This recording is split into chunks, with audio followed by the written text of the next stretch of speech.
everyone. I wanted to go over a few things with you just to review parts of the chapter. All right, so make sure you answer the questions as we go along. I have this made out as an ed puzzle so you can earn a little bit of points while you're reviewing. So here we go. All right, so I want to talk about scripture and tradition today. So scripture is divine revelation, God He's telling Himself about us. Scripture we know that is broke down into Old Testament and New Testament. The Old Testament has 46 books. It talks about God's people and who are the Israelites and their history. We're going to learn a lot about them this year. Then you have the New Testament, which is Jesus, His life, ministry, His apostles, and the beginning of the church. It's not like any other book because it has a divine author. And it also uses many literary forms. So all those things we've talked about. So I also want to talk a little bit more about the breakdown of at least the Old Testament because that's what we're going to be talking about. So the Pentateuch means 5 books in Greek, and the Torah means first 5 books in Hebrew. So basically that's Genesis, Exodus, Leviticus, Numbers, and Deuteronomy. Those are the first 5 books.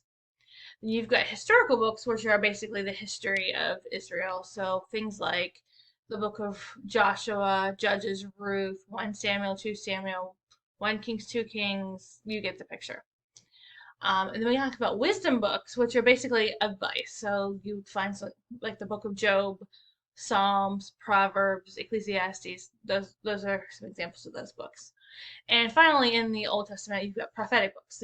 They're exactly what it sounds like. They're books of prophets. There's a bunch of prophets throughout the Old Testament, and most of them occur when there's a major upheaval going through the Israelites, like Isaiah, Jeremiah, Ezekiel, Daniel, Hosea. Those are some examples of that. And next, I want to talk about some tradition. I know we talked a little bit about tradition before. It's passing on. It's tradition, capital T. It's passing on important rituals, worship, and other ideas from the past, and continuing in the present and the future. Some examples are the creed, baptism, confirmation, Eucharist, Mass, Christmas, Easter. All of those things are examples of tradition. For example, did you know that they didn't start celebrating giving people the day off for Christmas or Easter until I think it was like the 1200s. So Jesus had been they'd been celebrating it years and years and years, but it didn't actually come to fruition until this emperor called Constantine made it a law in Rome, and then it spread from there.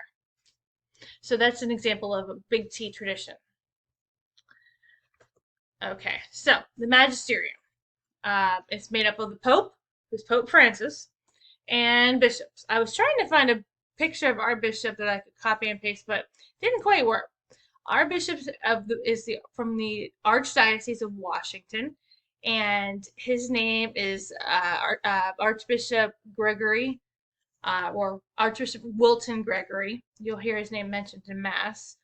So they are the ones that they interpret, which means to learn what things mean and figure out how to explain it. And then their job also is to teach us. This is an ongoing job, and they teach us in a variety of ways. They use a lot of documents. Sometimes they use radio, TV, but mostly these days, internet is what they use. All right, so have a great weekend, and I will see you guys on Monday.